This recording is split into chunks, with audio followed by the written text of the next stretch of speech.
सबको जय श्री कृष्ण, जय सिया राम, जय श्रीमन नारायण। एक प्रश्न और, आज एक बालक हमसे मिलने आए।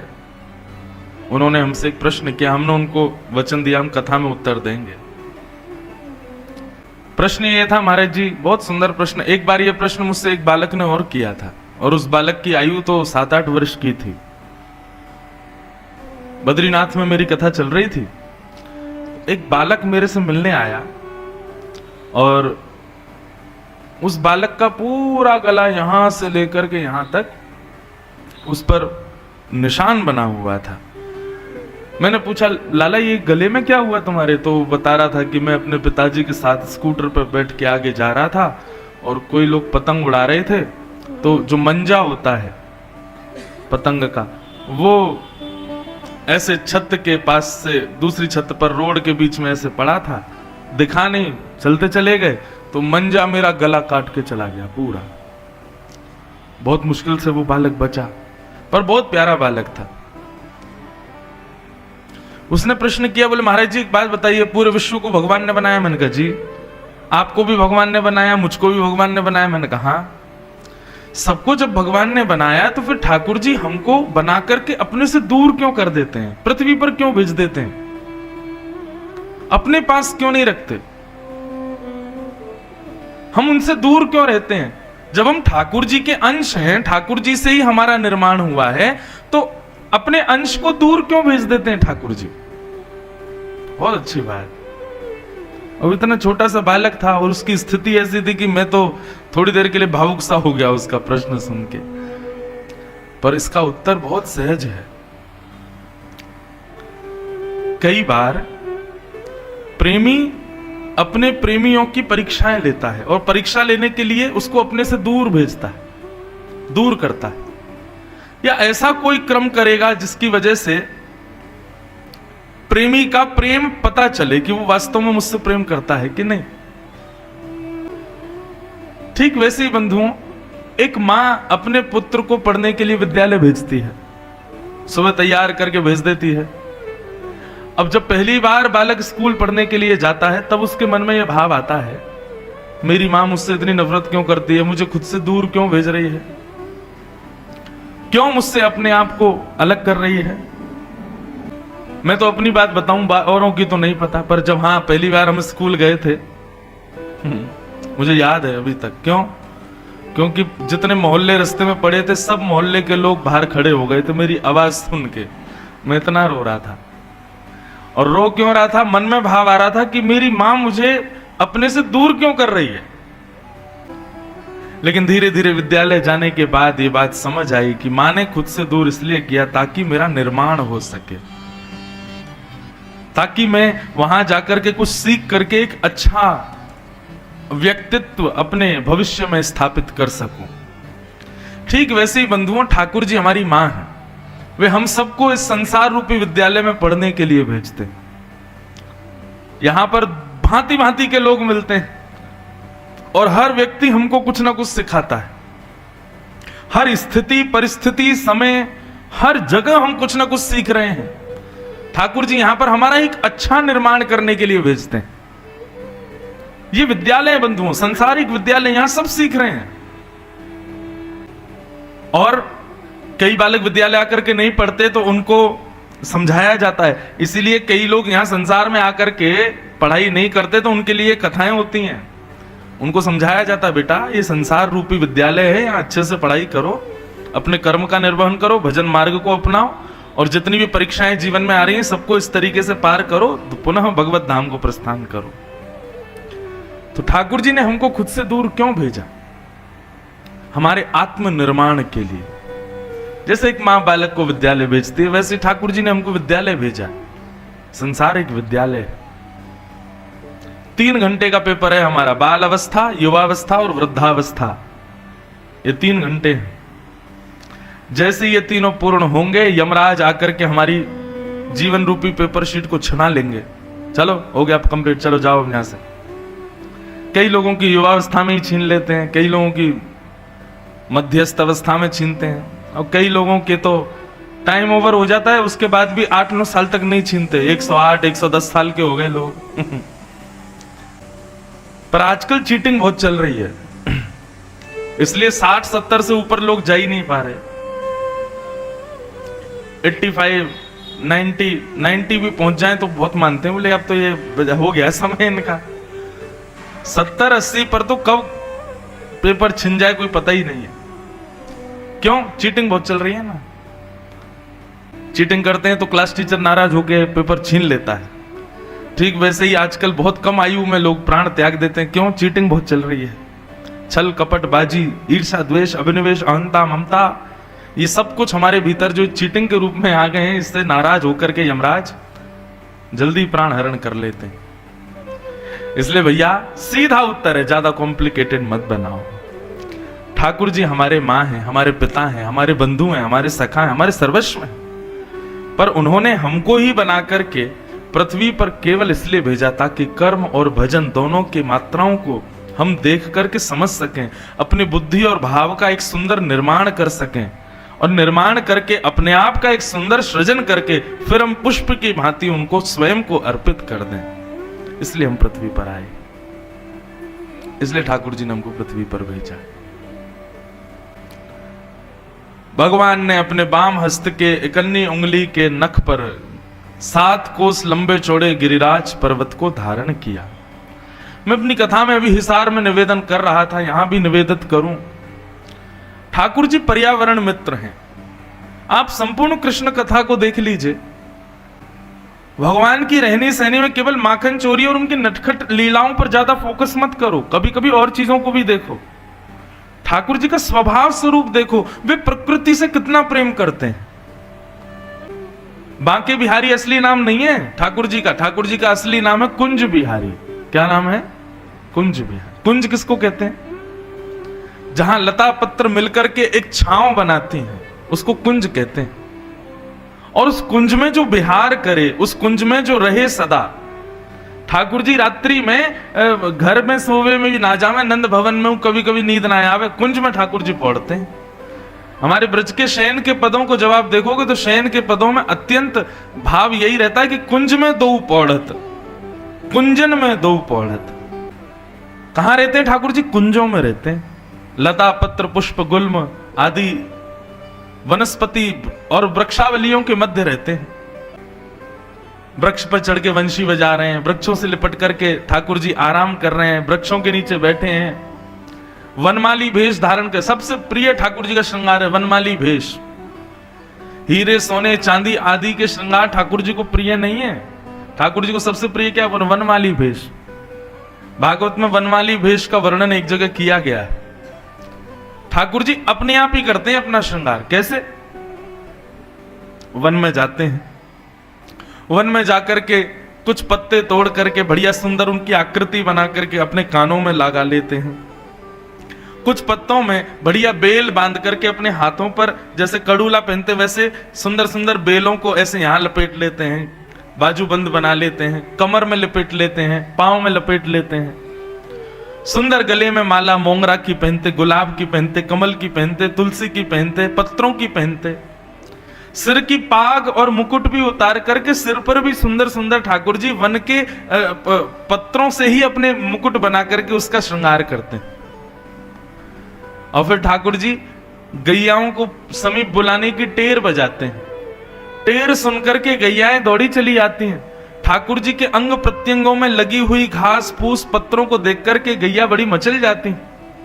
फिर कोई गैया ठाकुर जी की कमर में लगी घास को खावे, कोई ठाकुर जी के कान पर लगे पत्रन को अपने मुख से निकाले। अब जहां जहां गैया अपना मुख लगावे, जीव लगावे, सोई ठाकुर जी को गुदगुदी होवे, सोई ठाकुर जी कभी यहां भागे कभी वहां भागे।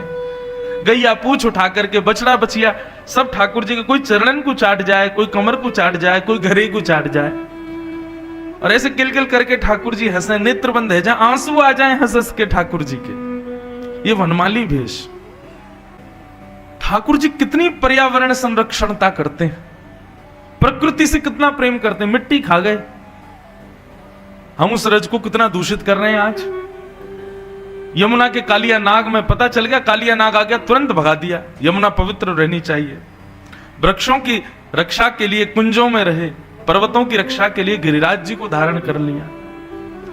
एक बात आप हमारी बिल्कुल स्पष्ट रूप से समझ लीजिए, आप नाम जब कितना भी कर लीजिए, आप कितना भी तिलक लगा लो, कितना भी भक्ति भाव कर लो, ठाकुर जी आपको प्रिय लग सकते हैं, लेकिन भगवत प्रिय यदि आप बनना चाहते हो, ठाकुर जी के प्रिय बनना चाहते हो, तो उसके लिए पर्यावरण मित्र बनो।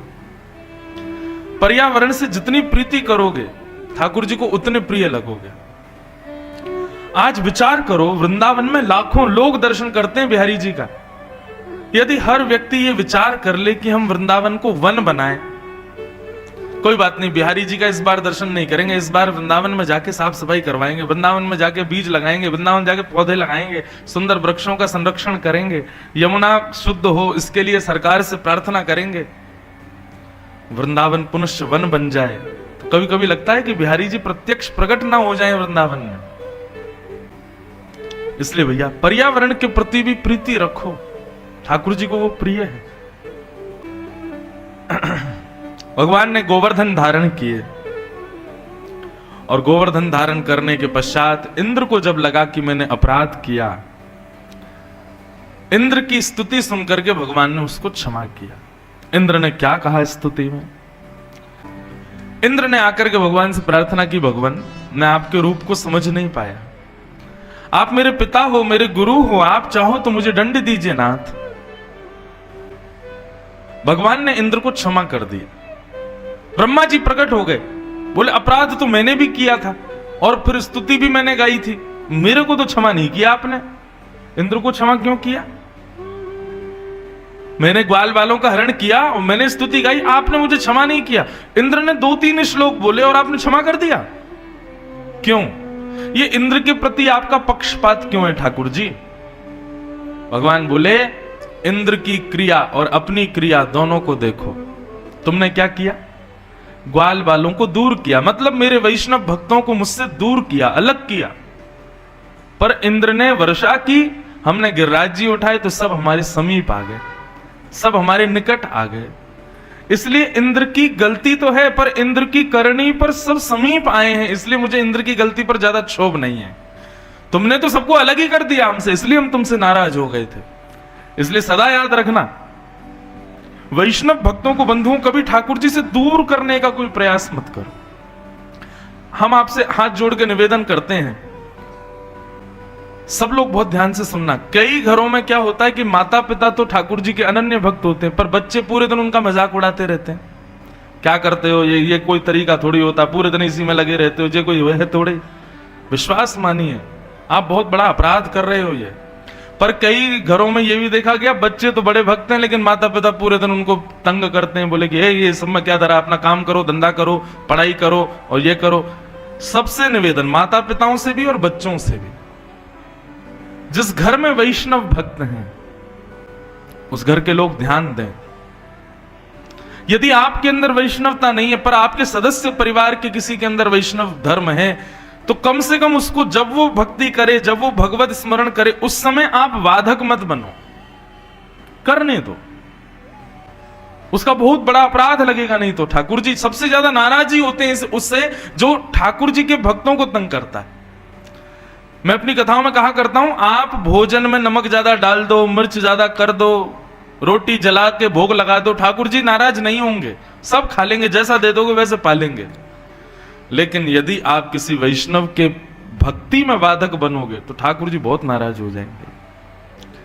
इसलिए भगवत अपराध बने कोई बात नहीं, ठाकुर जी क्षमा करेंगे, लेकिन भक्त अपराध कभी भूल करके भी मत करिएगा। किसी वैष्णव का अपराध कभी भूल करके भी मत कीजिएगा। इंद्र को भगवान ने यह बात समझा दी। ब्रह्मा से कहा कि तुमने हमारे वैष्णव भक्तों को दूर किया हमसे, तुम ब्रह्मा भी हो तो भी हम तुमको क्षमा नहीं करेंगे, पर इंद्र ने जो किया उससे सब मेरे समीप आ गए, इसलिए इंद्र को मैंने क्षमा किया। तब ब्रह्मा जी ने कान पकड़े, बोले क्षमा कर दो भगवान, आज के बाद ऐसा कुछ नहीं होगा जिससे आपके भक्तों को मुझसे दूर जाना पड़े, आपसे दूर जाना पड़े। ठाकुर जी ने इंद्र को क्षमा किया। अब बंधुओं, ये लीला अंतरंग है, सबके सामने थोड़ी हुई है। सबको थोड़ी पता है कि हमारा लाला जय जय, वो तो माने ही ना ये जय जय। एक जगह और आता है जैसे कल हम लोग सुन रहे थे ना, सक्टासुर का वध किया तो एक बालक ने जाके मैया को बता दिया कि मैया तेरे लाला ने पाम लंबो करके और जो है क्या बैलगाड़ी उड़ा दी। ऐसे एक बार और हुआ था। कब? जब मैया यशोदा ने ठाकुर जी को उखल से बांध दिया और ठाकुर जी खिसक खिसक के गए, दोनों वृक्षों के बीच में जैसे ही गए, स्पर्श मात्र किया ठाकुर जी ने हाथों से, दोनों वृक्ष गिर गए और नलकुवर मणिग्रीव कुबेर के दोनों पुत्र प्रकट हो गए। तो जब वो प्रकट होकर स्तुति गा के जब चले गए, उनके जाने के बाद पेड़ों के गिरने की आवाज हुई, तब ब्रजवासी दौड़े दौड़े गए। अरे कहां भयो कहां भयो। यशोदा मैया ने जाके जल्दी रस्सी खोली, लाला को हृदय से लगाओ, इतने बड़े वृक्ष कैसे गिर गए। उस समय एक बालक और आया, बोलो मैया मैं बताऊं कैसे गिरो। बोले हाँ बता। तेरो लाला खिसक खिसक के आगे आ रहो, याने अपने दोनों हाथन से न्यों पेड़ छुए सोई दोनों गिर गए। मैया उसकी ओर ऐसी देखी, बोले अच्छा छूते ही गिर गए। बोले हाँ मैया, या लाला ने यूं छुए सुई दोनों गिर गए। और मैया इतना ही नहीं, दो देवता प्रकट भय मुकुट वारे, और वो लाला के चरणन में ऐसे ऐसे प्रणाम कर रहे। लाला ने आशीर्वाद दियो, से फुर्र से उड़ गए आकाश में। मैया बोले यहाँ पे एक दियो वाके, झूठ बोला मत। मैया तेरी सौगंधकार हूं मैं, झूठ ना बोल लो। ठाकुर जी इतनी बड़ी बड़ी लीला करते हैं, लेकिन वैष्णव ये ब्रजवासी मानते ही नहीं ठाकुर जी को जय जय। आज इतनी बड़ी लीला हो गई, गोवर्धन पर्वत धारण कर लिया। अरे 21 किलोमीटर लंबा, 21 किलोमीटर चौड़ा, 21 किलोमीटर ऊंचा। गर्ग संहिता कभी देखेंगे तो आज जिन गिरिराज जी का दर्शन होता है, ये तो गिरिराज जी के शिखर हैं। आधे गिरिराज जी तो आकाश में ही रहते, इतने ऊंचे गिरिराज जी। उनको एक बालक ऐसे उठा ले रहा है। इतनी बड़ी लीला हो गई, इतना बड़ा चमत्कार हो गया, लेकिन फिर भी ब्रजवासी ये नहीं मान रहे कि हमारा लाला भगवान है। ये आश्चर्य की बात नहीं है। हमारे सांसारिक समाज में जरा सा चमत्कार हो जाए महाराज, उसके पीछे पड़ जाते हैं लोग। अरे ये कैसे कर दिया, ये कैसे हो गया। लेकिन ठाकुर जी ने गिरिराज पर्वत धारण किए, 7 दिन बाद पुनर्स विराजमान कर दिया। सब ब्रजवासी अपनी अपनी बैलगाड़ी में बैठे चल दिए गोकुल को। किसी को आश्चर्य ही नहीं हुआ कि लाला ने उठा लिए। और सब यही विचार कर रहे हैं, हमारी शक्ति थे लाला ने गिरिराज जी उठाए, ये तो हमारो बल आगो लाला में, तब उठाए वाने। बंधुओं एक बात हमारी बहुत ध्यान से सुनना, ज्यादा चतुराई आने मत दो अपने अंदर। कई बार क्या होता है कि बहुत चतुर व्यक्ति हो, चतुर मतलब, अच्छा चतुर को कई रूप में देखा जा सकता है। चतुर मतलब जैसे कई लोग होते हैं, उनके सामने आप कोई निर्णय रख दो तो तुरंत उत्तर दे देते हैं। सब लोग कहते हैं वाह भाई बुद्धि बहुत तेज है इसकी, देखो एक बार में बता दिया क्या करना चाहिए। ये बहुत चतुर प्रकार के लोग होते हैं ना, बहुत जल्दी जल्दी सब समझ जाते हैं, बहुत जल्दी से निकलने का प्रयास बता देते हैं, कब कहां क्या कैसे करना है। बहुत बहुत शार्प दिमाग जिन लोगों का होता है, वो भगवत प्रिय नहीं बन पाएंगे भाई। संसार के प्रिय तुम बन जाओगे, ठाकुर जी के प्रिय नहीं बन पाओगे। हनुमान जी हैं, हनुमान जी बड़े बुद्धिमान हैं, पर भक्ति में ऐसे लीन रहते हैं कि उनको अपने कभी बुद्धिमत्ता का अभिमान नहीं होता। महाराज समुद्र के तट पर जाकर के चुपचाप बैठे हैं, लंका कैसे पहुंचना है सब लोग नई नई युक्तियां बता रहे हैं, ऐसे जा सकते हैं, वैसे जा सकते हैं, ये कर सकते हैं, वो कर सकते हैं। हनुमान जी चुपचाप बैठे, सबकी सुनना है। अच्छा हाँ सही कह रहे हैं, ऐसे भी हो सकता है। तब जामवंत जी की बुद्धि चली, बोले अरे हनुमान तुम बहुत बलवान हो भाई, अपने बल को पहचानो। जब तक बल को पहचानो कहते रहे जामवंत जी, तब तक भी उनको कुछ नहीं हुआ। तब जब ये कहा कि राम जी का कार्य सिद्ध होगा तुम्हारे बल से, ठाकुर जी की कार्य की पूर्णता के लिए अपने बल को प्रकट करो, तब महाराज पर्वत आकार हो गए श्री हनुमान जी महाराज। एक श्वास में पहुंच गए लंका, रास्ता में जो मिले सबको पछाड़ मारते हुए। ऐसा बल, ऐसी बुद्धि होनी चाहिए, पर सदैव उस बुद्धि और बल के अहम में मत रहो कि हम में हैं। अपने भक्ति भाव में, अपने अपने ठाकुर जी की सेवा में उसको गोपनीय रखो। वो लोग ठाकुर जी को अति प्रिय नहीं जो अपनी योग्यताओं को बहुत जल्दी बखान कर देते हैं। योग्यताओं को छुपाओ, ज्यादा मैं योग्य हूं, हर काम के योग्य हूं, ये सबको बताते मत घूमो। जब जरूरत पड़ेगी, ठाकुर जी के लिए कोई जरूरत पड़ेगी, अपने आप अपनी योग्यताओं से उस कार्य को सिद्ध कर दो और पूरा श्रेय राम जी को दे दो, जैसे हनुमान जी देते। पर अपने बल, अपने रूप, अपने यौवन, अपनी बुद्धि, सदा इसका अहंकार जिनको रहता है, वो सदैव बात बात पर जो इस बात को प्रकट कर देते हैं हमारे पास तो ये योग्यता है, वो ठाकुर जी के प्रिय नहीं बन पाएंगे। सांसारिक प्रिय भली बन जाए। योग्यताओं को छुपाना सीखो। अभी क्या हो गया है बंधुओं, कोई बहुत ज्ञानी है तो उसका रूप और उसकी चाल ढाल और वो ऐसी ही बन जाती है कि सब देखते ही समझ जाते हैं ज्ञानी है। पर होना क्या चाहिए, आपको देख करके कोई और सोचे तो कोई ऐसे ही बावड़ा व्यक्ति घूम रहा है, लेकिन जब पता चले तब पता चल, जब कोई देखने का प्रयास करे तब निकल के आवे, अरे भैया ये तो ज्ञानी है। हमारे पूज्य पिताजी महाराज के गुरुदेव पूज्य श्री रामानुजाचार्य गुरु जी, हमारे दादा गुरुदेव, उनके विषय में कभी कभी कथा में सुनाया करता हूं। मैंने उनका दर्शन नहीं किया, मैं 6 महीने का था तब गुरु जी भगवत धाम को प्रस्थान कर गए। इतने विद्वान, आज भारत हमारे वृंदावन में जितने भी श्रेष्ठ वक्ता हैं सब उनसे ही पढ़े हुए भागवत, इतने विद्वान, पर रहनी सहनी, चाल चलन और रूप ऐसा बना के रखते थे कि कोई व्यक्ति ये सोचे कोई दीनहीन सा महात्मा है, इसको ऐसे दूर ही बैठा दो।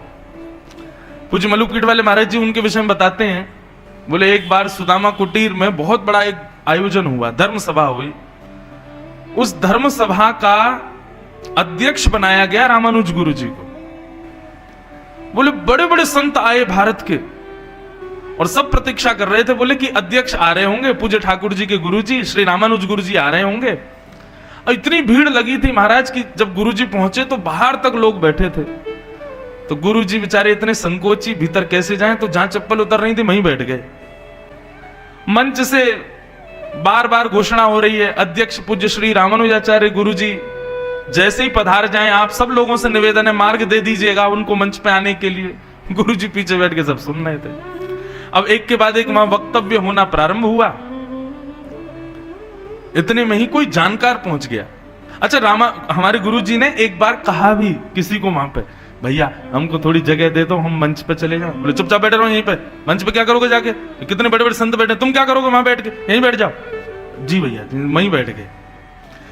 लेकिन फिर कोई जानकार व्यक्ति उतर करके कहीं बाहर जा रहा था, उसने जब देखा, बोले चप्पल चारों तरफ धरी है, बीच में गुरु जी बैठे। बोले अरे दंडवत किया, गुरु जी जल्दी चलो भीतर जाके बताया। बोले रामानुज गुरु जी तो वहां बैठे हैं पीछे। मंच पर उनको बुलाया, सबने प्रणाम किया। गुरु जी आप कब आ गए? बोले कि हम तो सभा शुरू हुई तभी आ गए थे, पीछे बैठे थे सुन रहे थे। सब लोगों के नेत्र सजल हो गए। कितनी सहजता, मैं विद्वान हूं, मैं योग्य हूं, मैं गुणी हूं, इस बात का बिल्कुल प्रदर्शन नहीं। संकोच में पीछे विराज गए। हम लोगों का बंधु उल्टा है, हम थोड़े योग्य बन जाते हैं तो हमको यह लगता है कि अरे पीछे कैसे बैठा दिया, इतनी उपेक्षा। मान लीजिए ये भाव जब अंदर आ जाए ना, ठाकुर जी के प्रिय नहीं बन पाओगे यार। ठाकुर जी का प्रिय जो होता है वो बड़ा संकोची होता है, बड़ा सहज होता है। बंधुओं, संकोच मानव का एक गहना है, इसको धारण किया करो। कई लोग हम बिल्कुल संकोच नहीं करते, गुरुजनों के सामने, विद्वत जनों के सामने बिल्कुल संकोच नहीं, जो मन में आया बोल दिया, जब मिलना चाहा मिल लिए, जब चाहा तब आ गए, ऐसा नहीं। थोड़ा संकोच करो। गुरुजन अपनी स्थिति में है, आप संकोच करो। ठाकुर जी के सामने कई लोग दर्शन करने जाते हैं। मुजफ्फरनगर से आए हम, दुनिया भर के फोन घुमा देंगे, गोसाई जी हमको वीवीआईपी दर्शन कराओ। अरे भाई तुम्हारी कोई जानकारी बिहारी जी में आगे से दर्शन कैसे होंगे, वो करवाओ। काहे को हम अपनी जानकारियों से योग्य बनकर के क्यों इतना समीप जाना चाहते हैं? कितने भी योग्य हो फिर भी साधारण अवस्था में रहो। तो कभी भी अपनी योग्यताओं का प्रदर्शन मत करो बंधुओं, ठाकुर जी को प्रिय नहीं है। सदैव अपने योग्य गुण को छुपाओ, जितना हो सके छुपाओ। कई बार अब कथाओं में हर तरीके के लोग आते हैं। कई लोग कथा में ऐसे आते हैं, उनको क्या है कि इतनी कथाएं सुन चुके हैं कि वो सिद्ध हो गए हैं, सब याद हो गया उनको। तो कथाओं में जब वो बैठते हैं आके, तो वो कथा सुनते नहीं है, वो ऐसे देखते हैं, हमको तो सब पता है, हमने तो इतनी कथा सुनी पढ़ी है। तो वो परीक्षा की भावना से बैठते हैं। और फिर जब भी मंच से उतर के जाएंगे तो उनका ऐसा प्रश्न होगा जो कुतर्क वाला होगा, जिज्ञासा वाला नहीं होता है। कुतर्क वाला होगा। एक बार मेरी कहीं कथा चल रही थी, तो वहां मैंने वृत्रासुर स्तुति सुनाई कथा में। अब मेरे से पहले वहां 7 साल कथा और हो चुकी थी किसी व्यास जी की, उन्होंने नहीं सुनाई, वो मैंने सुना दी, पकड़ी गई चोरी। तो एक व्यक्ति आया मेरे पास, बोले व्यास जी आप जो है कहीं की भी कुछ भी कथाएं सुना रहे हो हैं, हमारे हम भोले वाले गांव के लोग हैं, तो ये भी विचार नहीं कर रहे हो कि यहाँ पे स्वच्छंद कथा सुनाई जाए। मैंने भैया काय को बरस रहे हो, क्या कर दिया हमने? बोले आज आपने कौन से असुर की कथा सुनाई, वृत्रासुर, ये भागवत में है ही ना है। मैंने कहा जय हो, धन्य है महात्मा जी। मैंने की वृत्रासुर कथा नहीं है भागवत में? बोले नहीं है। मैंने कि आपके पास क्या प्रमाण? बोले पहले आप प्रमाण दो कि भागवत में है। मैंने लाओ भाई भागवत जी लाओ, हमारी भागवत जी लाए हमने कुल में, देखो वृत्रासुर की स्तुति। फिर बोले अरे आप ठीक हो, वो 7 साल से व्यास जी आ रहे थे वो गलत है। मैंने क्यों? हम 7 साल से कथा सुन रहे हैं, उन्होंने कभी वृत्रासुर स्तुति सुनाई ही नहीं, तो हमको लगी भागवत जी में है ही नहीं। मैंने कहा तुम भैया ज्ञानी बन के क्यों बैठे हो कथा में? जिज्ञासु बन के बैठो ना। मैंने परखने बैठे हो कि किसको कितना आता है क्या नहीं आता। ये सब चतुराइयां ठाकुर जी को प्रिय नहीं है बंधु। ठाकुर जी को तो सहज प्रिय, सरलता प्रिय। हम हैं, हमारे पूज्य पिताजी महाराज हैं, हम इतनी कथाएं करते हैं साल भर, पर साल के विश्राम में दिसंबर का महीना आएगा, हम दोनों यजमान बनते हैं, हम कथा कराते हैं। वृंदावन के श्रेष्ठ से श्रेष्ठ या पूरे भारत के अच्छे से अच्छे वक्ता कथा में पधारेंगे और उनकी कथा सुनते हैं। अब कोई हमसे कहे आपको तो कथाएं आती है फिर क्यों सुन रहे हो? अरे नहीं, आपको भले ही वो कथा पता है जो वो सुना रहे हैं, पर जिज्ञासु बन के बैठो। हम शर्त लगा के कह रहे हैं आपको कुछ नवीन मिलेगा, कुछ अद्भुत प्राप्त होगा। क्यों विद्वान बन के बैठते हो भाई? घड़े में जल तभी भरा जा सकता है जब घड़ा खाली होगा। घड़ा पहले से ही भरा हुआ हो तो पानी डालोगे ओवरफ्लो हो जाएगा। ऐसे ही हमारे भीतर बहुत ज्ञान है, इस भाव से कथा में आके बैठोगे तो जितने व्यास जी सुनाएंगे सब ओवरफ्लो होगा। उसको खाली करके बैठो भीतर, चलो है तो सही लेकिन भीतर रहो, हम और ग्रहण करना चाहते हैं। कहने का पूरा अभिप्राय यह कि ज्यादा चतुराई मत रखो, ज्यादा योग्य हूं मैं ऐसा मत सोचो। तृणादपि सुनीचेन, चैतन्य महाप्रभु कहते हैं सदैव खुद को तृण के समान मानो। गंगा जी में कितनी बाढ़ आ जाए, बड़े बड़े वृक्ष दह जाएंगे, बह जाएंगे, बड़ी बड़ी चट्टानें टूट जाएंगी, लेकिन छोटे छोटे तृण जो गंगा जी के भीतर हैं वो तस के मस नहीं होते, वहीं रहते हैं। इसलिए जितना हो सके छोटा बनने का प्रयास करो, दीन बनने का प्रयास करो। दीन बनो बंधु। देखो दीन कैसे बना जा सकता है इसका भी उत्तर सुनो। भगवत सेवा से आप दीन नहीं बन पाओगे। दीन बनने के लिए तो आपको वैष्णवों की सेवा करनी पड़ेगी, संतों की सेवा करनी पड़ेगी। क्यों? ठाकुर जी को तो जैसे खिला दोगे खा लेंगे, जैसे जहां बैठाओगे बैठ जाएंगे, जो पहना दोगे पहन लेंगे। लेकिन वैष्णवों की सेवा करोगे तो वो आपको रोकेंगे, टोकेंगे, डांटेंगे भी, तब वहां दीन बनना सीखोगे। गुरुजनों के चरणों में आश्रित नहीं हुए तो दीन नहीं बन पाओगे। दीन नहीं बनवाए तो ठाकुर जी के प्रिय नहीं बन पाओगे। इसलिए पहले दीन बनो, चतुर मत बनना। अब अगर किसी में बहुत चतुराई है, अपनी योग्यताओं का प्रदर्शन बहुत ज्यादा है, तो ये प्रदर्शन को अब गोपनीय करना प्रारंभ करो। किसी सभा में जाओ, आप भले ही योग्य हो उस सभा के, लेकिन फिर भी ऐसा प्रिटेंड करो कि आपको नहीं आता।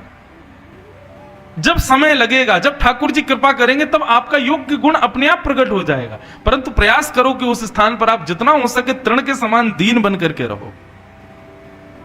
कथा में भी बंधुओं, चाहे हमारी हो चाहे किसी की, सुख तीर्थ में इतनी कथा होती है, जाया करो, परंतु ऐसी भावना से नहीं कि हम तो बड़े रसिक हैं, हम तो बहुत जानकार हैं, ज्ञानी हैं। नहीं, दीन बन के जाओ, कथा सुनो।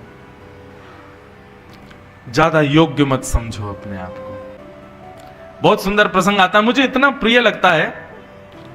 जगन्नाथ भगवान के एक परम भक्त हुए श्री माधव दास, बड़े विद्वान थे, बड़े ज्ञानी थे, पर रहनी सहनी करनी और स्वरूप ऐसा कि देख के आदमी को यूं समझे अरे बच्चा कोई गरीब है बेचारो, ऐसी डुल्लो है।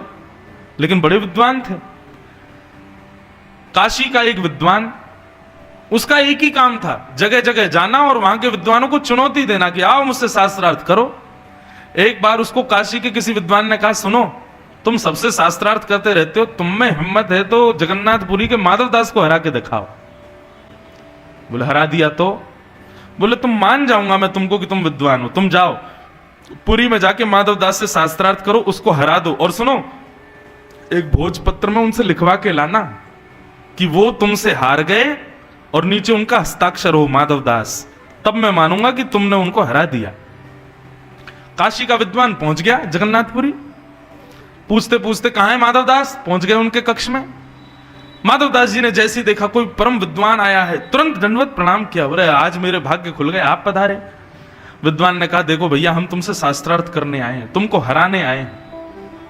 माधवदास बोले शास्त्रार्थ मत करो, मैं पहले ही हार गया, मैंने स्वीकार कर ली कि मैं हार गया। नहीं नहीं नहीं, शास्त्रार्थ करो हमसे। माधवदास जी बोले शास्त्रार्थ क्या करना भगवान, आप मेरी कुटिया पे पधारे हैं, मैं मान गया ना कि मैं हार गया, आप जीत गए मैं हार गया। बोले तो फिर इस पे भोजपत्र पे लिखो कि तुम हमसे हार गए हो। हाँ लाइए, मैं लिख देता हूं, ये फलाने नाम के व्यक्ति काशी से आज जगन्नाथपुरी आए और इनसे शास्त्रार्थ में मैं हार गया, आज के बाद ये कभी भी जगन्नाथपुरी आएंगे तो इनकी पूरी सेवा की जिम्मेवारी मेरी। नीचे माधवदास हस्ताक्षर कर दिए, लीजिए भगवान मैं हार गया। काशी के विद्वान पूरी दर्शन करके चले गए काशी, और उस विद्वान जिसने चुनौती दी थी उसको जाके कहा ले हरा दिया तुम्हारे माधवदास को। बोले ऐसा हो नहीं सकता। बोले देखो उसने खुद ने लिखा है। जैसे पत्र खोल करके देखा, ये अमुक नाम के व्यक्ति काशी से आज जगन्नाथपुरी आए, इन्होंने आकर के शास्त्रार्थ किया और शास्त्रार्थ में मुझसे बुरी तरह हार गए, आज के बाद ये कभी भी जगन्नाथपुरी आएंगे तो मेरे को प्रणाम करेंगे, मेरी सेवा करेंगे, काशी से मेरे लिए बहुत सारी सेवा लेके आएंगे। नीचे माधवदास। अब वो जो विद्वान था वो सिर पकड़े, बोले नहीं नहीं नहीं नहीं, ऐसा नहीं लिखा है, ये लिखा है कि वो मुझसे हार गए। बोले तुम खुद पढ़ो। उसने पढ़ा तो उसमें लिखा था कि ये व्यक्ति माधवदास से हार गए। रात में फिर भागे जगन्नाथपुरी, 2-3 दिन में पहुंचे, माधवदास को जाके पकड़ा, छल करते हो मेरे साथ? बोले भगवान मैंने क्या किया, क्या लिखा है पत्र में? माधवदास जी ने पत्र पढ़ा, बोले अरे लेखनी तो हमारी है लेकिन ये शब्द मेरे नहीं है, मैंने ऐसा नहीं लिखा था भगवान, ये कुछ गड़बड़ हुआ है, यहां पर किसी ने टोना टोटका किया इसके ऊपर, मैंने तो यही लिखा था कि मैं हार गया हूं। बोले भगवान बहुत बड़ी भूल हो गई मुझसे, मेरे से ही गलती हो गई होगी, आप बताओ अब क्या करना है, अब क्या करना, आप जो कहेंगे मैं करने को तैयार। बोले नहीं शास्त्रार्थ करो और हमसे हारो। माधवदास जी बोले, क्योंकि माधवदास को पता था कि मुझे हरा नहीं पाएंगे। माधवदास बोले शास्त्रार्थ रहने दो, मैं हारा हुआ स्वयं को आप जो कहोगे मैं कर लूंगा। बोले तो फिर एक काम करो। बोले क्या? मुंह पे कालीद पोतो, गधे पे बैठो, चप्पलों की माला पहनो और पूरे जगन्नाथपुरी में ढिंडोरा पीट के कहो कि मैं काशी के इस विद्वान से हार गया। माधवदास जी बोले जो आज्ञा, मैं करने को तैयार। और कब करोगे? बोले बस मेरा अभी दर्शन का समय है, मैं जगन्नाथ भगवान का दर्शन कर दूं, आप गधा ले आओ, कालीद भी ले आओ और चप्पलों की माला भी बना के रख लो, मैं जैसे दर्शन करके बाहर आऊंगा माला पहना देना, कालीद पोत देना, गधे पे बैठा देना, पूरे नगर में हल्ला कर दूंगा कि मैं हार गया।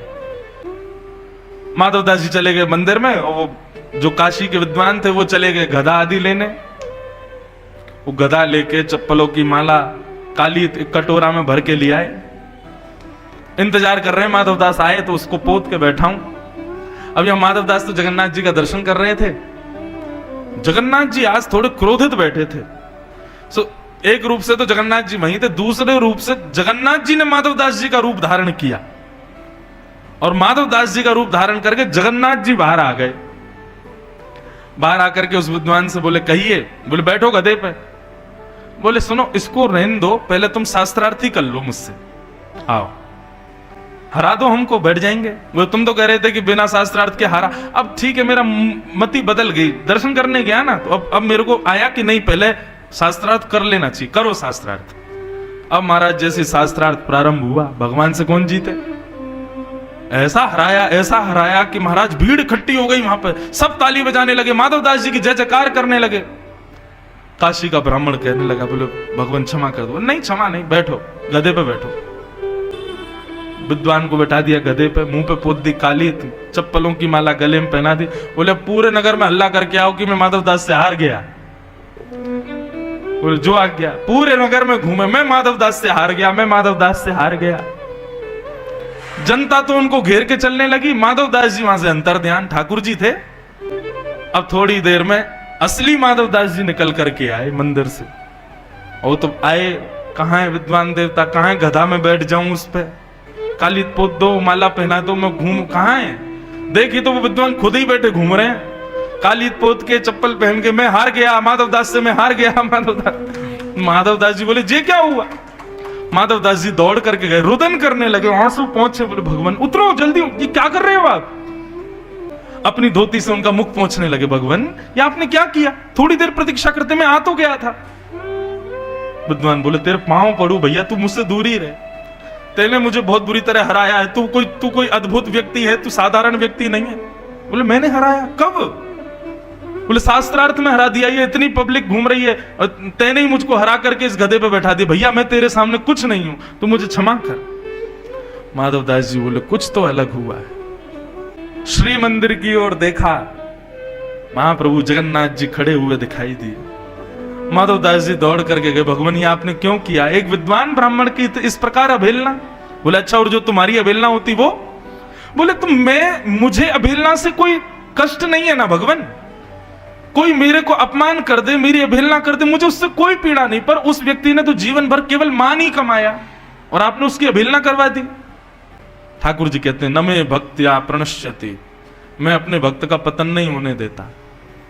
माधवदास तुम योग्य हो, फिर भी अपनी योग्यताएं छुपाते हो। तो जब योग्य व्यक्ति मेरा भक्त बन के अपनी योग्यताओं को छुपाता है, तो उसकी योग्यताओं का प्रदर्शन मैं करता हूं, फिर उसको करने की आवश्यकता नहीं है। पर हम कहां भूल करते हैं, हम योग्य हैं इसको बताने में कभी कसर नहीं छोड़ते, अपनी चतुराई को प्रदर्शित करने में कोई कसर नहीं छोड़ते। इसलिए भैया निवेदन है, भोले बने रहो, सरल बने रहो, सहज रहो, ज्यादा चतुर मत बनो। ठाकुर जी ने गिरिराज जी उठाए, लेकिन ब्रजवासी अब भी लालाते 56 भोग ही उठवा रहे हैं। लाला ले 56 भोग उठा के हमारी बैलगाड़ी में धर दे। कोई यूं ना विचार करो यार 7 दिन गिरिराज जी उठाए, भैया आप तो मत कहो ऐसे। सब इतने सहज, ठाकुर जी को यही सहजता सरलता प्रिय है ब्रजवासियों की, इनको ना ही विसारी हो। बंधुओं, हमारे श्री जगन्नाथ जी ना, उनके कई चरित्रों में आता है कि जगन्नाथ जी अब तो नहीं, पर प्राचीन काल में जब साधन नहीं होते थे, तब ब्रज से कोई दर्शन करने के लिए निकलता था ना, तो जगन्नाथ जी के चेहरे पर एक अद्भुत प्रसन्नता दिखती थी। पुजारी लोग समझ जाते थे जरूर कोई 4-5 दिन में ब्रज से आ रहा होगा। इसीलिए देखो जगन्नाथ जी के गाल तक उठे गए हैं, ये अधर ऐसे अधर हो गए हैं। और जगन्नाथ जी संकेत कर देते थे पुजारियों को, सुनो बढ़िया व्यवस्था रखना, कक्ष आदि खाली करवा दो, बढ़िया सोने की व्यवस्था कर दो। क्यों? 5-6 दिन में कुछ मंडली आ रही है ब्रज से, मेरे ब्रजवासी भक्त आ रहे हैं, उनकी खूब सेवा करना। प्राचीन भारत में कोई ब्रज से पहुंच जाए तो महाराज अपने घर के जमाइयों की तरह उसकी सेवा करते थे। क्यों? ये हमारे ठाकुर जी के प्रिय है, ब्रजवासियों से इतना प्रेम, इतने प्रिय हैं ठाकुर जी को ब्रजवासी। बंधुओं, हमारे ब्रज में रासलीलाएं होती हैं। आजकल रासलीलाओं को बड़ा कमर्शियल समझते हैं लोग। जैसे एक मंच पर नाटक करने वाले लोग नहीं होते, ऐसे उनको देख लिया जाता है। पर आपसे एक विनती करूं, मैं रोज सत्संग श्रवण करता हूं, हमारे ब्रज के इतने महापुरुष हैं, सबके सत्संग सुनता रहता हूं। पूज्य पिताजी की कथा, कभी किसी की कभी किसी की। मलुकपीठ वाले महाराज जी की कथा सुन रहा था, बहुत सुंदर एक प्रसंग उन्होंने सुनाया कथा में, सत्य घटना। क्या कि बंधुओं, वे निवेदन कर रहे थे कि बालक यदि सिर पर मुकुट पहन ले और वस्त्र आभूषण ठाकुर जी जैसे पहन ले तो वो निश्चित है कि वो भगवान ही है फिर। लेकिन यदि वो बालक ब्रजवासी है तो किंचित भी भेद मत समझ लेना कि ये कोई और होगा, यही समझ लेना ये ठाकुर जी हैं इस वक्त, और उस समय चरण पकड़ लेना। इसकी बड़ी अद्भुत घटनाएं हमारे ब्रज में हुई। पंडित श्री गया प्रसाद जी महाराज गोवर्धन वाले, जिनका मेरे को 2-3 बार स्मरण इस कथा में हुआ, बहुत कम कथाओं में मुझे उनका स्मरण होता है, यहां बहुत हुआ। मेरी हर कथा के श्रोता हैं वो, हर कथा में पूज्य श्री पंडित गया प्रसाद जी महाराज का चित्र रहता है साथ में, हर कथा वो श्रवण करते हैं। अद्भुत महापुरुष। बंधुओं, ये जो कथाओं का वाचन है ना, ये इन्हीं संतों की कृपा से ही हो सकता है। ये ब्रज भाव का जो उल्लेख है, ये ब्रज के रसिकों के बिना आप कर ही नहीं सकते। तो पूज्य महाराज जी, बहुत ध्यान से सुनना एक विषय, ब्रजवासियों की महिमा। तो पूज्य महाराज जी नाम में खूब निष्ठा रखते थे, कथा में खूब निष्ठा रखते थे, दर्शन में गोवर्धन परिक्रमा में भी निष्ठा रखते थे, लेकिन रास के जो स्वरूप बनते हैं उनमें ज्यादा निष्ठा नहीं थी उनकी। उनको लगता था ऐसे साधारण बालकों को मुकुट पहना करके रासलीला में नचा देते हैं, ऐसा ही स्वरूप है इसका। किसी ने उनसे जाके कहा, बोले बाबा ऐसी दृष्टि मत रखे करो, ये साक्षात श्यामा श्याम ही है। बोले भैया यार देखो, तुम्हारी भावना ऐसी होगी श्यामा श्याम की, मुझे तो ये लाला लाली से ही दिखे, बाकी पिताजी बाकी माताजी ऐसे बालक आपने खड़े कर दिए हैं, ये मेरी दृष्टि में तो सामान्य बालक हैं। कई रसिक जनों ने उनसे कहा, नहीं बाबा आप विचार तो करो एक बार कि ये श्यामा श्याम है। बोले ठीक है आज करूंगा। पंडित श्री गया प्रसाद जी महाराज रात्रि में गए और जाकर के रासलीला जब चल रही थी तो वहां जाके बैठ गए। उनके मन में भाव आया, बोले जो ठाकुर जी भ्रमण कर रहे हैं ना मंच पे, लीला कर रहे हैं, यदि इन्होंने अमरूद एक बार खा के और अपना उच्छिष्ट मेरे को आके खिला दिया तो मैं मान जाऊंगा कि ये साक्षात कृष्ण है। अमरूद का महीना नहीं था और ठाकुर जी की लीला चल रही थी। गया प्रसाद जी ने जबरदस्ती ऐसा फल सोचा जो है ही नहीं इस वक्त, और मंच पर रासलीला चल रही थी, ठाकुर जी नृत्य कर रहे थे, आनंद कर रहे थे। इतने में ही पता नहीं किसी वैष्णव ने, जैसे यहां लाके माताएं रख देती हैं, ऐसी किसी वैष्णव ने एक थैली धर दी, उसमें अमरूद ही रखे थे। ठाकुर जी लीला करते करते गए, थैली खोली, अमरूद निकालो, एक बार खायो, और खाती दूर बैठे पंडित जी को ही देखा और दौड़ करके गए और पंडित जी गोद में बैठ के बोले मुंह खोलो। मुंह खोलती उनके मुख में दे दिया, बोले लो पाओ। पंडित श्री गया प्रसाद जी महाराज स्तब्ध हो गए, उनको अपने नेत्रों पर विश्वास नहीं हुआ, ये वास्तव में श्याम सुंदर। बस वो दिन का दिन पंडित जी महाराज ने कभी भी मुकुटधारी किसी बालक को देखा तो कृष्ण रूप में ही देखा। दंडवती करते।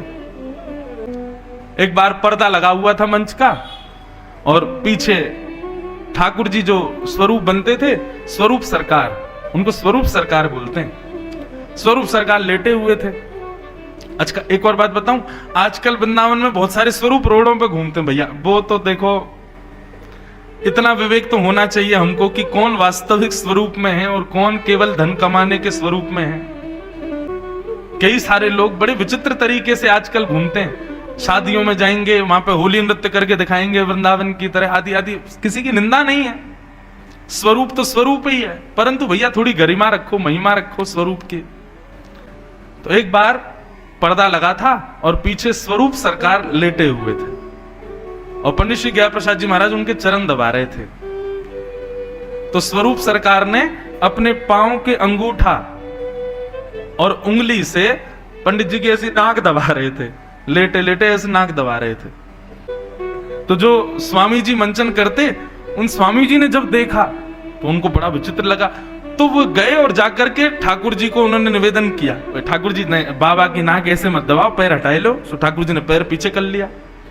पंडित श्री गया प्रसाद जी महाराज ने 5 दिन तक भोजन नहीं किया, रोते रहे। सब ने जाके मनाया, नहीं माने। तो वो स्वामी जी गए, बोले बाबा कहां गए हो? बोले ठाकुर जी कितना प्रेम कर रहे थे हमसे, हमारी नाक को खिलौना बना के खेल रहे थे, आपने आके उनको दूर कर दिया। बोले बाबा फिर से बैठ जाओ, मैं ठाकुर जी तो कहता हूँ नाक पकड़ लें तुम्हारी। बोले नहीं, कह के नहीं पकड़वाओ, ठाकुर जी अपने आप कुछ करेंगे, वो हमको प्रिय है। कैसा भाव। तो बंधुओं, ब्रजवासी साधारण नहीं है। ब्रजवासी अल्हड़पने से भी रहें, कुछ भी बोल दें, कुछ भी कह दें, लेकिन हैं ब्रजवासी, फिर भी थोड़ी श्रद्धा रखो उनके प्रति। अरे वो लाल जी को ना छोड़े, ठाकुर जी को गारी देवे में पीछे ना रहे, तो हम तो साधारण मानव हैं। इसलिए ब्रज जाकर के कभी ब्रजवासियों की हरकतों से आप उनके प्रति हीन भावना मत रखें। ब्रजवासी बड़े प्रिय हैं ठाकुर जी को, उनके प्रति प्रिय भाव ही रखो। बोलो वृंदावन बिहारी लाल की जय। ब्रजवासियों को कोई फर्क नहीं पड़ा, ठाकुर जी ने गिरिराज जी उठा लिए, बोले हमारा लाला है, हमारी शक्ति तो उठाएं। सब ब्रजवासी लौट करके गोकुल आ गए, वृंदावन आ गए। एकादशी व्रत की महिमा बताई गई। बंधुओं, यदि आप वैष्णव हो तो एक एकादशी व्रत तो निश्चित किया करो। किसी ने मुझे यहीं मुजफ्फरनगर में आके कहा कि महाराज जी हमारे यहाँ मना करते हैं, नहीं करना चाहिए, या विवाह से पहले नहीं करना चाहिए, ऐसे नहीं करना चाहिए। अरे भैया, ठाकुर जी के प्रति, अब ये तो वही बात हो गई कि पति के लिए पत्नी व्रत करती है तो उससे उसमें उसका पातिव्रत धर्म दिखता है ना। ऐसे भगवान के लिए भक्त व्रत करते हैं, उनका भक्त व्रत है वो, उसको करना चाहिए। नहीं करोगे तो कोई पाप लगेगा ऐसा नहीं है, पर करना चाहिए। एकादशी के दिन अन्न में पाप का निवास होता है। उस दिन अन्न सेवन करने से पाप लगता है ऐसा नहीं, पर पूर्व के पाप जो नष्ट हो चुके हैं वो पुनर्प्रकट हो जाते हैं। इसलिए एकादशी के दिन भैया जरूर निष्ठा रखो। पर हमारे वृंदावन ब्रज धाम में कई स्थानों में एकादशी नहीं करते, कई स्थानों में एकादशी का भाव नहीं है। क्यों? क्योंकि वहां भाव प्राधान्य है। सब लोग इधर देखो, सावधानी से कथा सुनो। एक बात बताओ, आप किसको देखने आते हो कथा में? हमको देखने आए हो ना, तो हमको ही देखो। कोई आवे जावे कुछ करे, आप हमको ही निहारो बस। और ज्यादा नहीं, अब एक दिन की बात हो रही है, कल और है, फिर तो आप कहीं देखो, हमको क्या, अभी बस हमको निहारो। और हमको भी मत निहारो, पीछे ठाकुर जी खड़े हैं, इनको निहारो ना। क्या सुंदर देखो, आप कथा इतने भाव से सुनो कि ये ठाकुर जी की नीची नजर जो है एक बार अनुभव हो कि अरे इनने ऊपर करके हमको देखा। कितने वैष्णवों को ऐसा अनुभव होता है कि लाल जी उनको देख रहे। मैं बताता नहीं कथा में, लेकिन आप भाव से सुनो, आपको अनुभव होगा। ठाकुर जी बड़े कृपालु हैं। तो हमारे वृंदावन के कई स्थानों में, कई परंपराओं में एकादशी का व्रत नहीं करते। जगन्नाथपुरी में एकादशी नहीं करते। क्यों? क्योंकि वहां नियम प्राधान्य नहीं है, वहां भाव प्राधान्य। हरिदास, हमारे वृंदावन में हरिदास परंपरा में नहीं करते, हरिवंशी परंपरा में एकादशी व्रत नहीं होता। क्यों? उनके अपने कारण हैं। ये बात मैं इसलिए बता रहा हूं क्योंकि कई लोगों का प्रश्न हो जाता है। बिहारी जी, राधा वल्लभ जी से लोग जुड़ते हैं वृंदावन में, फिर उनका भाव आता है कि महाराज जी आप कहते हो एकादशी करना चाहिए वैष्णवों को, हमारे वहां तो नहीं होती। तो वहां भाव प्राधान्य सेवा है। वहां पर ऐसा भाव है कि भैया कल मतलब दशमी के दिन जो ठाकुर जी को भोग लगा वो भोग है, और उसको रात्रि में किसी ने नहीं पाया, अगले दिन एकादशी लग गई, तो वो भोग अन्न कैसे हो सकता है? वो भोग तो भोग ही रहेगा। इसलिए वहां भाव प्राधान्य है। ऐसी हमारी हरिदास परंपरा में भी भाव प्राधान्य है। वहां पर ग्रहण भी नहीं मानते। ग्रहण वाले दिन भी खूब संकीर्तन, पंकत आदि सब, भोजन प्रसाद सब चलता है। बल्कि ग्रहण को तो वे ऐसा समझते हैं जैसे सूर्य पर कोई ग्रह आ गया, चंद्र पर कोई ग्रह आ गया, ग्रहण लग रहा है। पर हरिदासी परंपरा में कहते बोले नहीं, जातना सूर्य ग्रहण हो समझो कि आज श्याम सुंदर श्री किशोरी जी के आड़े आए हैं, और जातना चंद्र ग्रहण हो समझो ठाकुर जी के आड़े किशोरी जी आई हैं। वो ग्रहण को भी इस भाव में लेते हैं, उनके यहां कोई दोष नहीं। तो भाव जब प्रकट हो जाता है ना बंधुओं, तो फिर वहां नियम समाप्त हो जाते हैं। लेकिन भाव सुदृढ़ होना चाहिए, भाव पुष्ट होना चाहिए, तो फिर वहां नियम टूट जाते हैं। तो भाव प्राधान्य है, परंतु भाव नहीं प्रकट है, नियमों में रह रहे वैष्णव हैं, तो प्रयास करो कि एकादशी व्रत करो, एकादशी को मानो। भागवत में भी एकादशी की महिमा बताई गई। और फिर यहां से प्रारंभ होता है रास पंचाध्याय, श्रीमद् भागवत का प्राण। आओ रास पंचाध्याय में प्रवेश करें। अब थोड़ी देर के लिए सब लोग भूल जाओ कि हम मुजफ्फरनगर में हैं। विचार करो, यमुना का पुलीन तट है, सघन वन है, हम सब ब्रज की गोपियां हैं। कृष्ण मिलन के लिए आज शरद पूर्णिमा की रात्रि पर ठाकुर जी के समीप पहुंची हैं, तभी बंधुओं रास में प्रवेश मिलेगा। और एक और बात, मैं पुरुष हूं, स्त्री हूं, मेरा नाम ये है, ये सब भी एक क्षण के लिए विस्मृत कर दो। हम सब गोपी हैं, और इस भाव से चलो। भैया जहां महादेव भी गोपी बन के बैठते हैं वो है वृंदावन। बोलो रास रासेश्वर भगवान की। अब जो कथा है ना बंधुओं, ये ज्ञानी, वैरागी, विरक्ति, महात्मा आदि इन सबके समझ के वश की कथा नहीं, अब तो प्रेमियों की कथा है। इसलिए जितना भाव मुझे लगेगा, जितना भाव स्पर्श होगा, उतना भाव मैं कहूंगा, क्योंकि गोपनीय लीला है ठाकुर जी की, अत्यंत इसका प्रकाश नहीं करना चाहिए। इसलिए सब लोग बड़े ध्यान से सुनो। सबसे पहला शब्द रास पंचाध्याय का है भगवान। भगवान किसे कहते हैं बंधुओं, बताओ। आप सब लोग इतने बड़े बड़े हो गए, बताओ चलो भगवान किसको कहते हैं? भगवान का लक्षण बताओ, भगवान गुण बताओ। नहीं बता पाओगे। धनवान का गुण बताओ, जिसके पास बहुत धन। बलवान का गुण बताओ, जिसके पास बहुत बल। रूपवान का गुण बताओ, जिसका सुंदर रूप, तो फिर भगवान का क्यों नहीं पता? भगवान यानी कि भग, 6 प्रकार के भग होते हैं। इन 6 भगों से जो युक्त है उसको भगवान कहते हैं। 6 भग कौन कौन से? सबसे पहली बात, जिसको यह पता है कि उत्पत्ति कब हुई सृष्टि की, तीनों लोगों की, पूरे विश्व की, एग्जैक्ट डेट किसी को पता है? ठाकुर जी को पता है उत्पत्ति।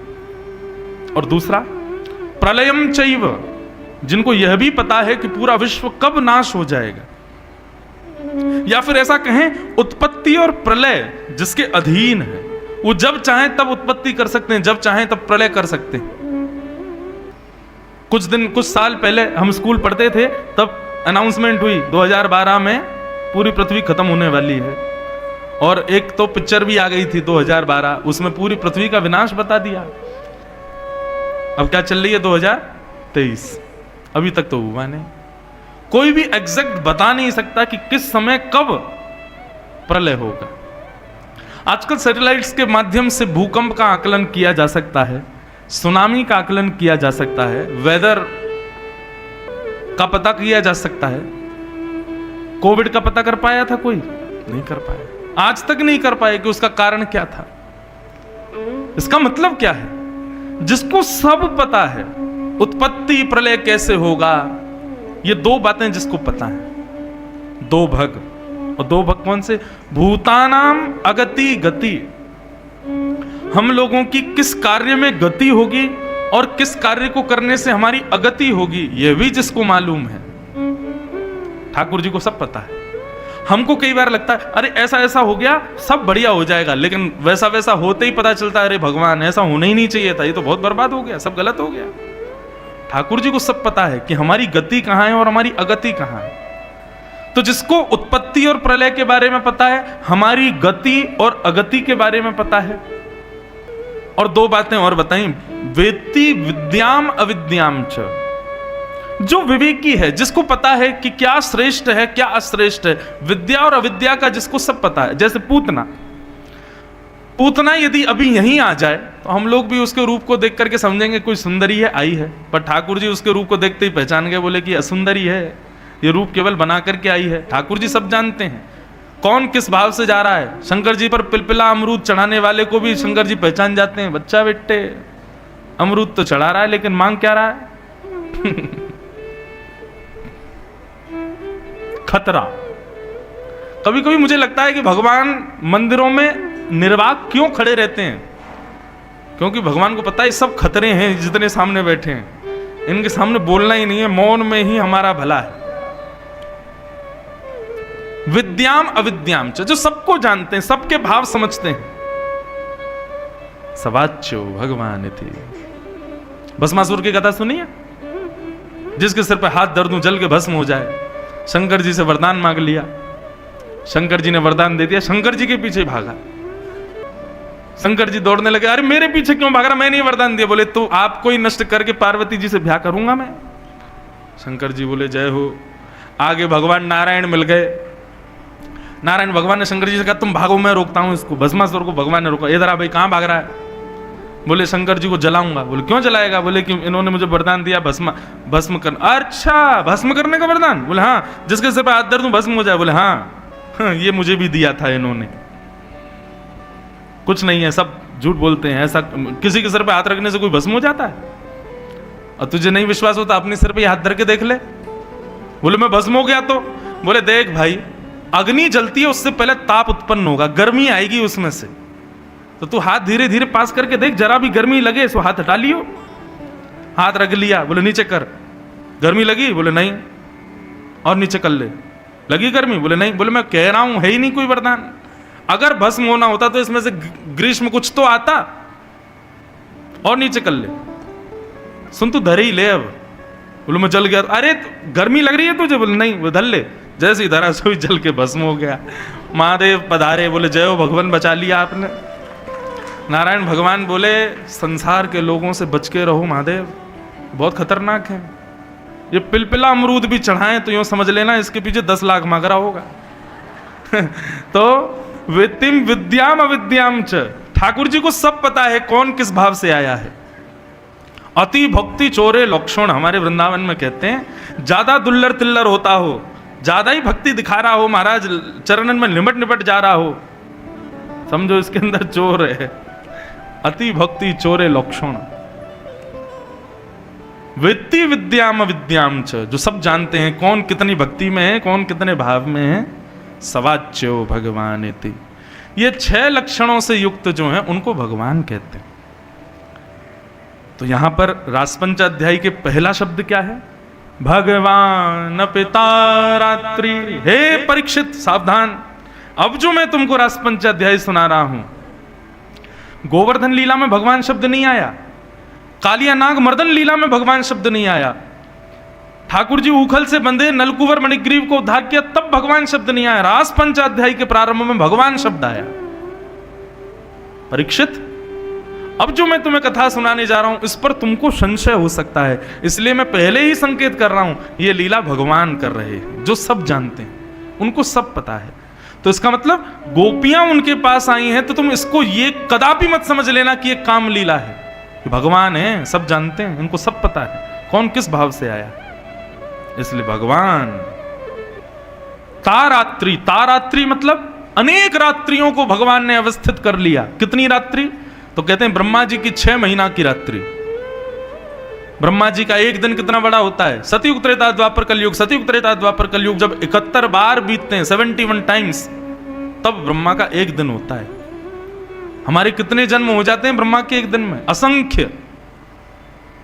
अरे कितनी बार पृथ्वी पर युग बदल जाते हैं? 71 बार, तब तो ब्रह्मा का एक दिन। ऐसे ब्रह्मा की 6 महीने की रात्रियों को भगवान ने रास के लिए बुलाया। मतलब यहीं पर ही स्टॉप है। हम इसमें रास में जितना मूड मारेंगे हम उतने अज्ञानी हैं, हम समझ ही नहीं सकते इस लीला को। लेकिन कभी कभी मेरे मन में भाव आता है, यहां पर ब्रह्मा की 6 महीना की रात्रियों को भगवान ने आमंत्रित किया, इसका मतलब आज भी ठाकुर जी रास कर रहे हैं वृंदावन में। और जब तक ब्रह्मा के 6 महीने नहीं हो जाएंगे तब तक ठाकुर जी का रास चलता ही रहेगा वृंदावन में। आज भी रास बिहारी रास बिहार कर रहे हैं श्रीधाम वृंदावन में। आज भी अनुभव होता है लोगों को। और सुनिए, ये निधिवन में क्या होता है रात में, सेवा कुंज में क्या होता है रात में, क्या करना है जान के। आप क्या करते हो कमरे में? आप एकांत में रहते हो तो क्या करते हो? किसी को बताते हो? क्यों जानना है ठाकुर जी एकांत में क्या कर रहे हैं? अरे जो लीला कर रहे हैं। तुमको अगर उस लीला में पहुंचना, करो भजन साधन, अपने आप ठाकुर जी लेकर के जाएंगे, अपने आप बुलाएंगे। ये वृंदावन को चमत्कारी जगह समझ करके वहां मत जाइए। मैं फिर निवेदन करूं, वहां चमत्कार होते हैं, वहां भगवान घूमते। चमत्कार के आश्रय में वृंदावन नहीं जाना है, भाव के आश्रय में, भक्ति के आश्रय में, विश्वास के आश्रय में वृंदावन जाना है। आज भी ठाकुर जी रास विहार कर रहे हैं। हम आप सब लोग कथा सुन रहे हैं, इस समय भी ठाकुर जी किसी भक्त के ऊपर कृपा कर रहे होंगे, किसी के घर पे कोई लीला चल रही होगी, वही रास है। रास का मतलब नृत्य नहीं होता, पहले तो इस बात को क्लियर करो। रास का मतलब नाचना नहीं होता है। मैं अपनी कथा में बहुत स्पष्ट करता हूं इस विषय को। रस और रास, ये 2 बातें, दोनों में केवल एक आ की मात्रा की कमी है। रस, उसी में र के पीछे आ की मात्रा लगा तो रास। रस में और रास में अंतर क्या है? रस का अभिप्राय भक्त प्रयत्न करे भगवान के दर्शन के लिए, उसको रस कहते हैं। लेकिन भक्त के भाव से प्रसन्न होकर ठाकुर जी प्रयत्न करें भक्त से मिलने का, उसको रास कहते हैं। हमारी भक्ति कहां चल रही है? अभी हम रस में अवस्थित हैं, परंतु अपने भावों को इतना सुदृढ़ कर लेना है कि ये रस एक दिन रास बन जाए। मेरा सुमिरन हरि करें, मैं पावा विश्राम। ठाकुर जी मेरे को याद करें, ठाकुर जी मेरे पास आवे, मैं आनंद करूं। ये रास है, ये रस नहीं है। मीराबाई जहां दिखती हैं वहीं ठाकुर जी उनको दिखाई दे जाते हैं। मीराबाई जहां जाती हैं वहीं उनको स्वर सुनाई दे जाता है। चलते चलते मीराबाई बोलने, अरे हाँ सुन तो रही हूं, बताओ कहाँ है। आसपास वाले बोले, किससे बात कर रही हो? ठाकुर जी खड़े हैं पीछे। पागल है। लेकिन ये रास है, ये रस नहीं है। जो उनको पागल बोल रहे हैं उनके संग रस होता होगा, पर मीराबाई के संग तो रास कर रहे हैं ठाकुर जी। गोविंद स्वामी हमारे वृंदावन के अष्ट सखाओं में एक हुए गोविंद दास। उनका पहले नाम गोविंद स्वामी था, दीक्षा के बाद उन्होंने अपना नाम बदल लिया गोविंद दास। एक बार उनके गांव के लोगों ने उन्हीं से पूछ लिया, भैया हमारे गांव का एक बालक है गोविंद स्वामी, उसको देखा? तो गोविंद दास जी बोले, वो तो मर गए। बोले कब मर गए? बोले 3-4 साल हो गए मर गए, वो तो बेचारे पधार गए। गांव के लोगों ने जाके गोसाई विठलनाथ जी से कहा, हमारे गांव का बालक आपसे दीक्षा लेने आया, मर गया बेचारा। बोले कौन? बोले गोविंद स्वामी। अरे वो कहां मरे, वो घूम तो रहे हैं सामने। बोले वही हमसे बोला कि वो तो मर गए। गोसाई जी ने बोला, ए भाई तुमने ऐसा क्यों बोला इनको कि गोविंद स्वामी मर गए? बोले भगवान, इन्होंने गोविंद स्वामी का परिचय पूछा, वो तो 5 साल पहले जब आपकी शरणागति हुई उससे पहले गोविंद स्वामी था, आपकी शरणागति के बाद तो गोविंद दास है। इसलिए मैंने कहा कि भैया वो तो 5 साल पहले मर गए, अब तो गोविंद दास जीवित है, गोविंद स्वामी जीवित नहीं है। गोविंद दास जी का चरित्र आप कभी देखेंगे बंधुओं, इतना प्रेम करते थे ठाकुर जी उनसे। गाते थे गोविंद दास, और जब गाते थे ना तो गोसाई विठलनाथ जी सामने बैठते थे और उनको बैठ करके सुनाते, और सुनाते सुनाते बीच में अपना गायन रोक के बोलते, हाँ स्वर लगाओ और बढ़िया, बढ़िया से सा लगाओ, हाँ स्वर ठीक लग रहा है, हाँ लाला बहुत बढ़िया, अब गाओ। गोसाई विठलनाथ जी कहते, ए गोविंदा तू किससे बात करता है बीच में? बोले मदन मोहन बैठे हैं बगल में, मेरे संग में ही बैठे हैं, मेरी तरफ मुंह करके कान पे हाथ लगा के ऐसे स्वर लगा रहे हैं। ये बात सुनते ही गोसाई विठलनाथ जी के नेत्र सजल हो गए। बोले ठाकुर जी बैठे हैं? बोले हाँ, बगल में बैठ के स्वर लगा के गा रहे हैं मेरे संग। ये क्या है? ये रास है, ये रस नहीं है। हम लोगों की भक्ति बंधुओं भी रस में जुड़ी हुई है, रस तक ही सीमित है। ये कथा सुनकर, सत्संग सुनकर, वृंदावन रज उपासना करके, संतों को प्रणाम करके अपनी उस भक्ति को रस से निकाल के अब रास में ले जाओ। जहां जाओ अनुभूति हो, अनुभव हो, ठाकुर जी हैं। अच्छा एक बात और बताऊं, कई लोग कथाएं सुन करके गलत अफवाह फैलाते हैं कि हमको ठाकुर जी का दर्शन होता है, हम तो ठाकुर जी से बात करते हैं, ठाकुर जी हमारे पास रहते हैं। एक बात कहें, अगर ठाकुर जी संग रहेंगे ना तो आप उसका प्रदर्शन नहीं करोगे, आपके आव भाव और चेहरे से ही पता चल जाएगा ठाकुर जी संग हैं। जो लोग बात बात पर भगवान तो मेरी सुनते हैं, मैं तो उनसे बात करता हूं, वो तो मेरे को रात में आके बैठ के बोलते हैं, ऐसा करते हैं। मेरे को कई लोग मिलते हैं ऐसे, मैं देखते ही समझ जाता हूं कि केवल बातें हैं। लेकिन हाँ, कई लोग ऐसे मिले भी हैं जिनके संग वास्तव में रास होता है, जिनके संग वास्तव में लीला होती है। तो लीला किसी के संग होती है, रास किसी के साथ होता है, ये उसके आव भाव, चेहरे के बोलने के ढंग से ही पता चल जाता है कि होता होगा निश्चित। आप लोग शायद जानते हो, राधा बाबा गोरखपुर गीता प्रेस, गीता वाटिका में पूज्य श्री राधा बाबा विराजते थे। बहुत जो लोग गीता वाटिका से जुड़े होंगे उनको पता होगा राधा बाबा पूज्य श्री गोयनका जी, पूज्य श्री भाई जी। तो राधा बाबा का एक नियम था कि श्री राधा बाबा ब्रह्म मुहूर्त में, मतलब लोग बाग उठते भी नहीं थे उस समय, वो शौच आदि के लिए अपनी कुटिया से निकल करके जाते थे। तो मुझे एक बार उनके वैष्णव लोगों ने ये कथा सुनाई, मन में यही भाव आया, ये है रास। तो बाबा का समय था 11 से 12 लोगों से मिलते थे दोपहर में, परंतु सुबह सुबह जब वो शौच के लिए जाते थे तब एक बूढ़ी माता जी झाड़ी में छिप करके बाबा को देखती थी, और वो माता जी पूरे दिन नहीं दिखती थी, बस सुबह सुबह दिखती थी बाबा को झाड़ी में बैठ के। तो एक बार कुछ वैष्णवों ने उनको देख लिया, बोले माता जी की बड़ी गलत बात है, बाबा सुबह सबसे मिलते हैं तब आ जाया करें, ये बाबा सुबह सुबह शौच के लिए जाते हैं तभी क्यों आती हैं? किसी ने जाके माता जी को टोक दिया, वे माता जी बाबा सुबह मिलते तो हैं 11 से 12, आप उस समय आया करो, ये ब्रह्म मुहूर्त में सुबह जब बाबा जाते हैं शौच के लिए, आप यहाँ झाड़ी में छुप करके उनको देखती हो, ये उचित नहीं है। तो मैया पता क्या बोली? बोले मैं बाबा को थोड़ी देखती हूँ, बोले पूरे दिन तो बाबा घूमते रहे, लेकिन बाबा जब सुबह सुबह शौच के लिए जाते हैं ना तो एक सांवरो सो लाला इनके पीछे पीछे जावे, मैं तो वाकू देखूं जो इनके पीछे पीछे चलते हुए जावे, मेरी दृष्टि तो वहां पे पड़े। तो हमारे साथ भी कभी हो बंधुओं, अपने भाव, अपनी सेवा, अपना नाम जप, अपनी संत निष्ठा, ब्रज निष्ठा, रज निष्ठा, उसको इतना तीव्र बनाओ कि ठाकुर जी कभी हमारे संग भी रास करें। हम अभी रस में ही व्यवस्थित हैं बंधुओं, कभी रास हो हमारे साथ। तो रस और रास में अंतर समझ गए? रस मतलब आप प्रयास करो ठाकुर जी के दर्शन का, और रास मतलब आपकी भक्ति भाव से प्रसन्न होकर ठाकुर जी पधार जाएं आपके पास, वो रास है। वैसे एक बार तो हमारे सबके जीवन में रास हुआ है। हम सबके घर में लड्डू गोपाल आए हैं, हम सबके जैसो खिला दो खा लें, जैसो पहना दो पहन लें, जहां बैठा दो बैठ, ये रास ही तो है। बस यही रास अब और व्यवस्थित हो जाए और ठाकुर जी की लीलाएं इसमें प्रकट होने लग जाएं। बंधुओं, केवल हमारा नियम पूर्ण हो, यहां तक सीमित मत रहो।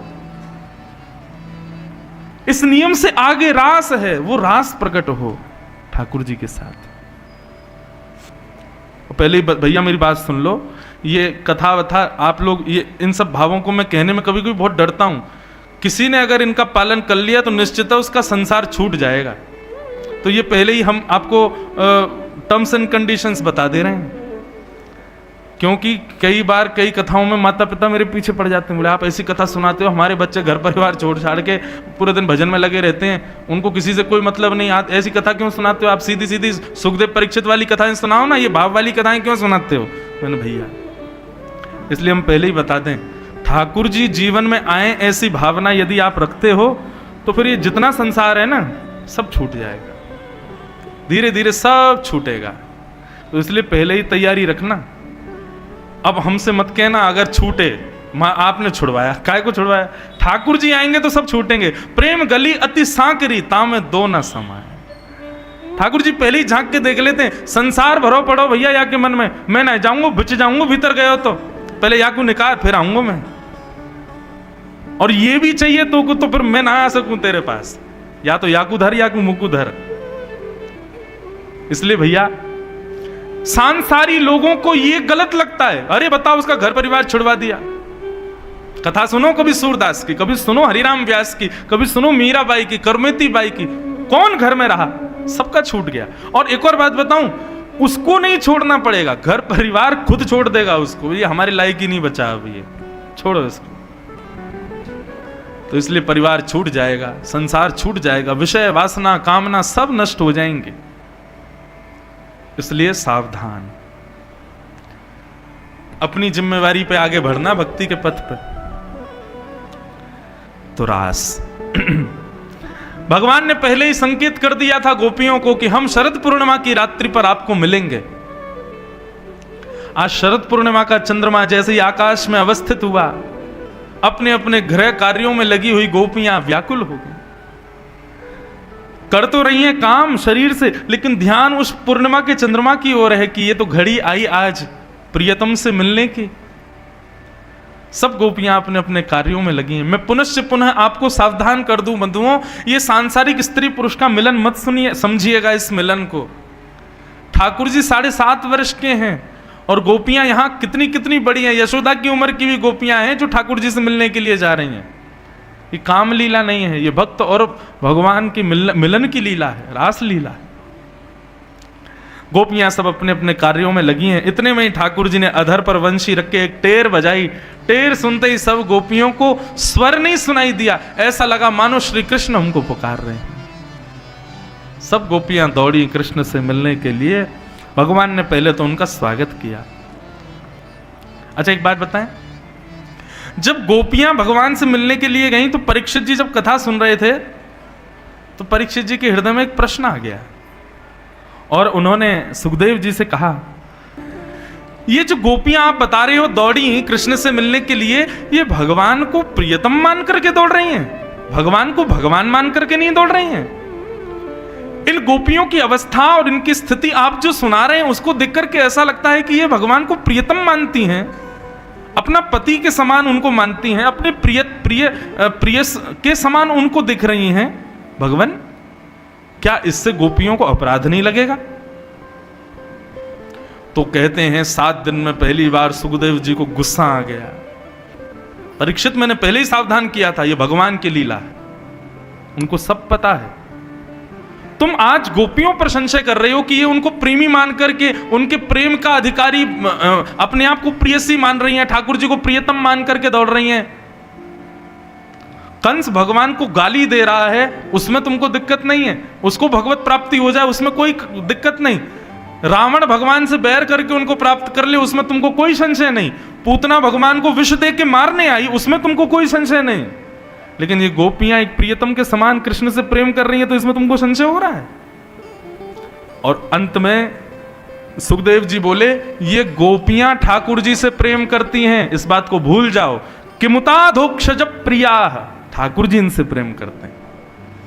ठाकुर जी से तो असंख्य लोग प्रेम करते हैं, लेकिन ये रास उन्हीं के साथ होता है जिनसे ठाकुर जी प्रेम करते हैं। परीक्षित भूल जाओ, निकाल दो अपने दिमाग से इस बात को। ये ठाकुर जी से प्रीति नहीं करती हैं और इनकी क्षमता भी नहीं कि ये ठाकुर जी से प्रेम कर लें। बाल कृष्ण इनसे प्रेम करते हैं, इसलिए ये उनके पास जा रही हैं। नहीं तो ठाकुर जी जिसको नहीं चाहते वो किसी भी प्रकार से पाके तो दिखा दे, ठाकुर जी को नहीं पा सकता। उनकी इच्छा के बगैर कैसे पा सकता है। सुखदेव जी की बात सुन के परीक्षित जी ने कान पकड़े, छोरी क्षमा भगवान। बोले अब ये संशय प्रकट मत करना अपने हृदय में।